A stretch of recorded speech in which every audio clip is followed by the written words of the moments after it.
Assalamualaikum warahmatullahi wabarakatuh. Halo teman-teman semuanya.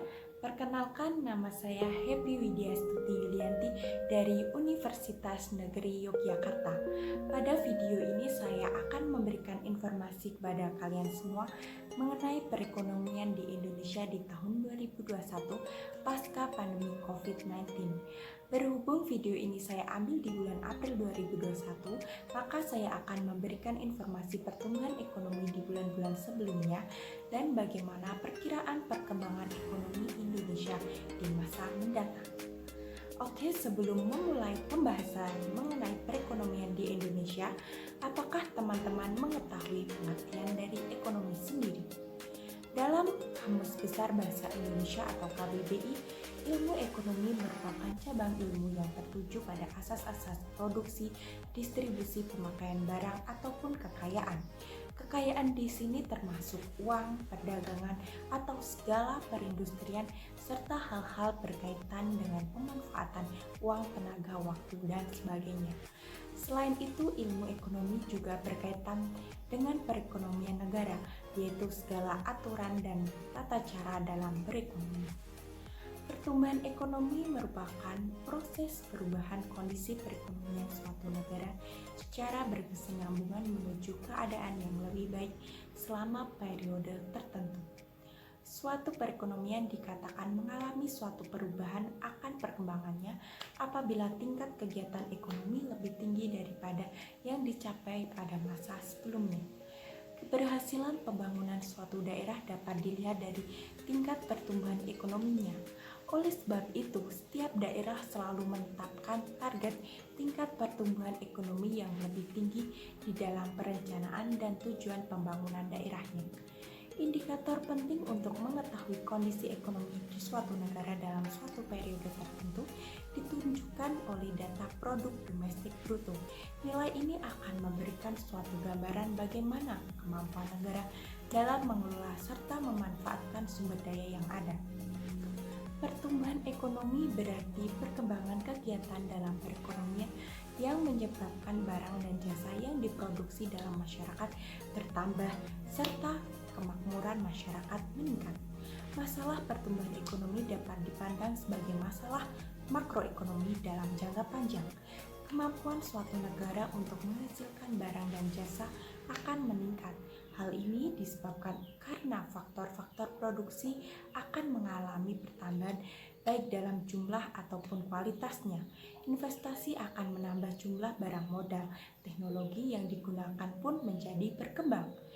Di samping itu, tenaga kerja bertambah sebagai akibat perkembangan penduduk.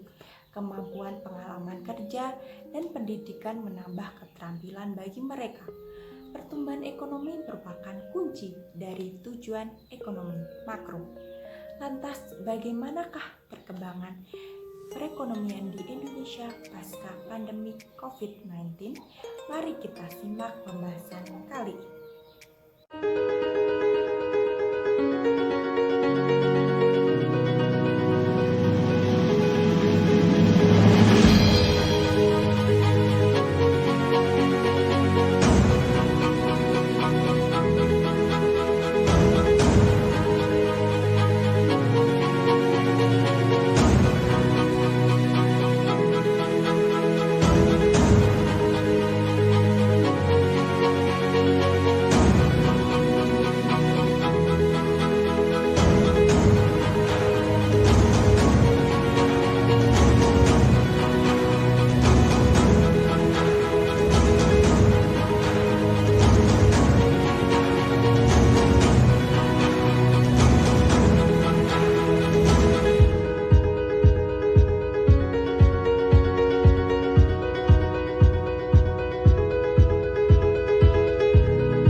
teman-teman, kita sudah mengetahui bagaimana pertumbuhan ekonomi Indonesia di tahun 2021 pasca pandemi COVID-19 ini. Dan kita sudah mengetahui bagaimana perkiraan pertumbuhan ekonomi di Indonesia masa mendatang. Semoga video ini dapat memberikan tambahan informasi bagi kalian semua dan dapat bermanfaat. Cukup sekian video dari saya dan saya ucapkan terima kasih kepada teman-teman yang sudah menonton video ini. Wassalamualaikum warahmatullahi wabarakatuh. Sampai jumpa.